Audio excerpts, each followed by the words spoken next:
Olá, sou a professora Rose e na nossa aula de arte de hoje nós vamos falar sobre o Renascimento.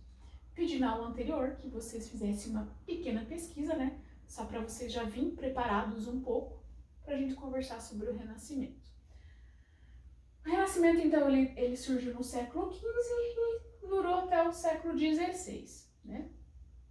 O que é o Renascimento? Para a gente entender o que é o período, né, renascentista, ou o movimento renascentista, ele pode ser chamado das duas coisas, a gente tem que entender o que é o Renascimento. Então, a palavra Renascimento, né, ato ao efeito de renascer, a renascença, nova vida, nova existência. Né? Então, o renascer de algo que já existiu. Né? Então, não foi criado algo do nada, né? Então, foi trazido, na verdade, algo que já existiu. Né? Então, as pessoas daquela época, os homens daquela época, né?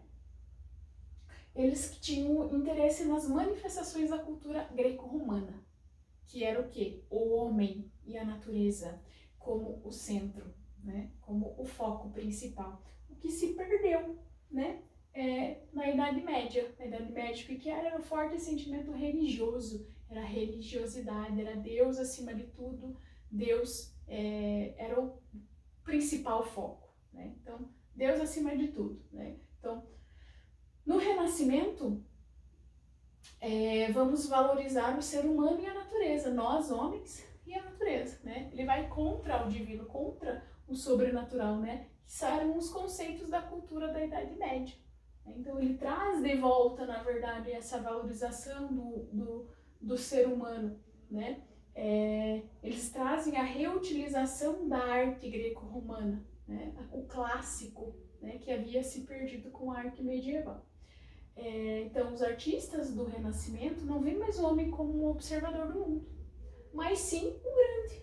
Né? Ele foi criado por Deus, nós fomos criados por Deus. Né? Então, nós somos grandiosos, nós não somos só observadores da arte, observadores do mundo, nós fazemos parte dele. Né? Então, nós estamos aqui. Então, por que nós não sermos o centro da atenção, o foco das pinturas dessa época? Por que não voltar com isso? Né?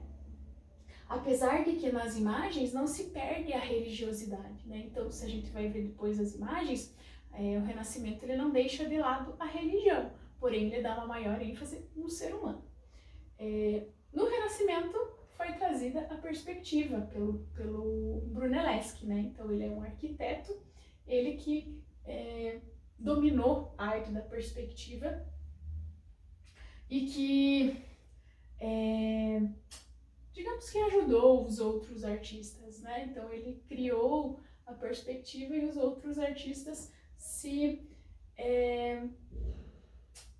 como é que eu posso dizer? Eles pegaram essa arte da perspectiva, né? Foi iniciado o uso do claro escuro ou chiaro escuro, né? O uso da luz e sombra, né? Quem teve uma maior predominância nisso foi o Leonardo da Vinci.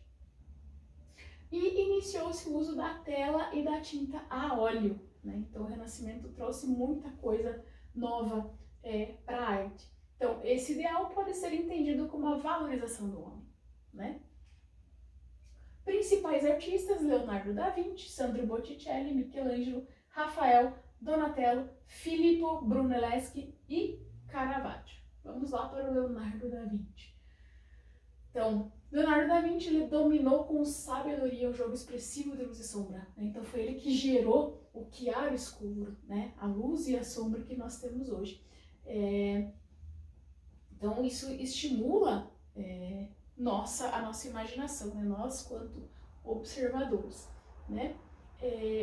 Uma curiosidade é que, assim, a gente conhece apenas 12 obras, 12 telas do Leonardo da Vinci como uma autenticidade reconhecida. Né? Então imagina, olha só, muitas de suas obras se perderam ou ficaram inacabadas. Eu já vou chegar na imagem da Mona Lisa, eu vou falar sobre a Mona Lisa um pouquinho sobre isso. O Leonardo da Vinci se destacou na pintura, né? Mas ele foi genial em várias coisas. Arquiteto, engenheiro, urbanista, mecânico, cartografia, né, entre tantas outras coisas que ele fez.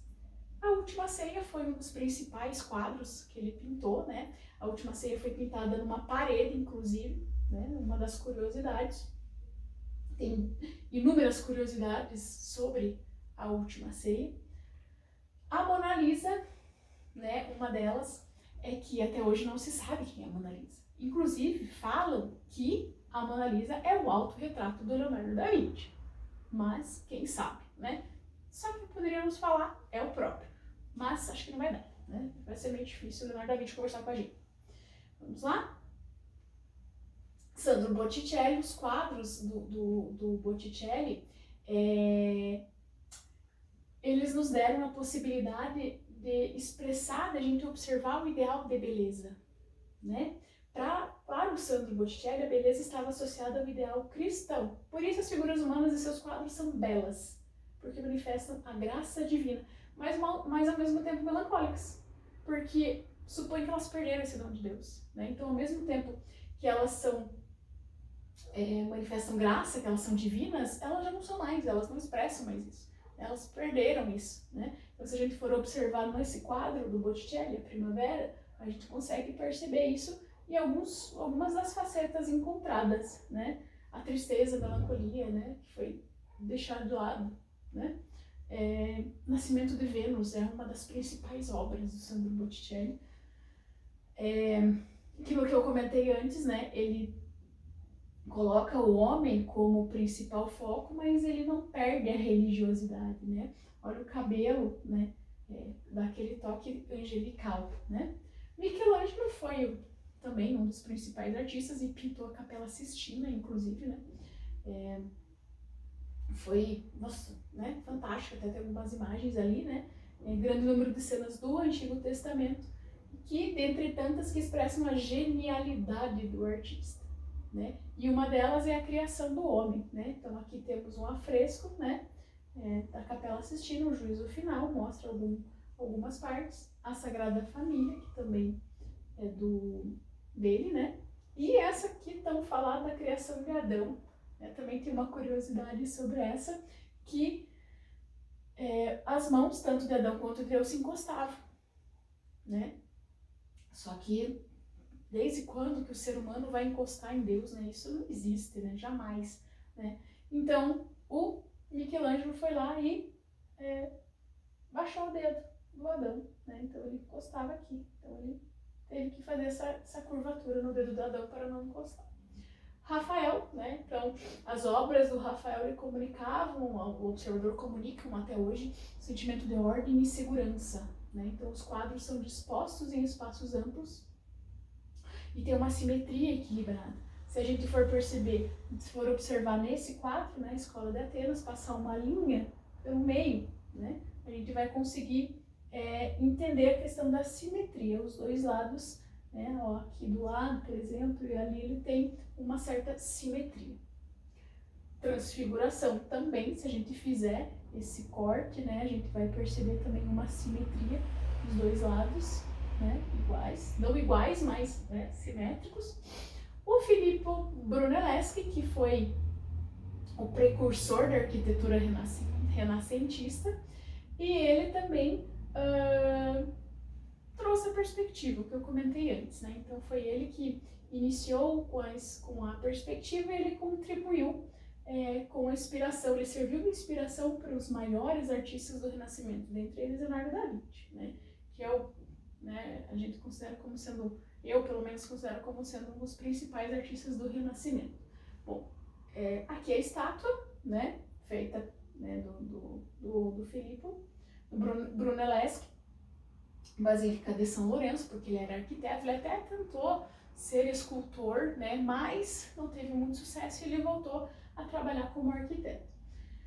Outra catedral, né, um detalhe muito importante, o berço do Renascimento, onde tudo de mais importante aconteceu, foi em Florença, na Itália. Então, o Renascimento surgiu na Itália. Tudo bem? Para encerrar, eu vou propor uma atividade para vocês, que é a releitura de imagem. Vocês já fizeram isso várias vezes, né? Então, vocês sabem mais ou menos como que é releitura de imagem. Né? Então, o que é releitura de imagem? Reler uma obra de arte, antes de tudo, ler novamente a obra, buscando uma nova interpretação, sem se desviar por completo do original. Né? Então, a gente vai... Vocês, pesquisar uma imagem do qualquer artista que vocês viram aqui, que eu passei para vocês, dentre esses principais artistas, e vocês vão fazer a releitura dela. Né? Então, é uma criação de uma nova obra. Né? Vocês vão ter referência, por exemplo, da Última Ceia, mas vocês vão colocar o toque especial de vocês, o toque pessoal de vocês, de acordo com as experiências de vocês. Se, por exemplo, a gente fosse fazer a Última Ceia hoje, como ela seria nos dias de hoje, século XXI? Nós estamos no século XXI. A Última Ceia foi pintada século XV e século XVI. Tá? Então, essa vai ser a atividade que vocês vão fazer para a próxima aula. Tá? Aqui algumas dicas de vídeo, para quem quiser pesquisar, né, em casa e ver mais alguma coisinha. Né? E algumas referências também, né, que se vocês quiserem pesquisar, não sei onde que vocês pesquisaram sobre o Renascimento, mas aqui tem mais alguma coisa, né, então depois eu posso passar até inclusive essa tela para vocês. A aula de hoje então é essa, né, e espero vocês na próxima aula aí com os trabalhos de releitura pronto, ok? Até a próxima!